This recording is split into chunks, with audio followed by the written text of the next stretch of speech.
చూడండి ఫ్రెండ్స్, మా అమ్మకి చిల్లర పైసలు జమ చేసే అలవాటు ఉంది. పోగేస్తుంది అన్నీ. ఎన్ని కాయిన్స్ ఉన్నాయో చూడండి. ఇవన్నీ 5 రూపీస్ కాయిన్సే. ఇటు వచ్చేసి ఇవన్నీ 2 రూపీస్ కాయిన్స్.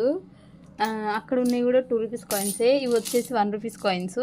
అవి 1 రూపీ కాయిన్స్ అయితే ఎక్కువ లేవు, జస్ట్ 50 ఉన్నాయి. ఆల్మోస్ట్ 10 రూపీస్ కాయిన్స్ కూడా ఉన్నాయి.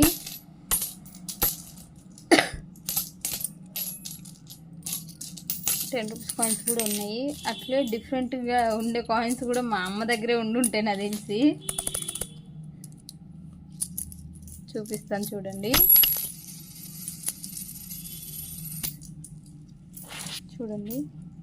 ఇది అయితే అమ్మవారి కాయిన్. చూడండి అమ్మవారి కాయిన్ అండ్ డిఫరెంట్ సింబల్స్ తోటి కూడా కాయిన్స్ ఉన్నాయి మా అమ్మ దగ్గర. ఇవి 5 రూపీస్ కాయిన్.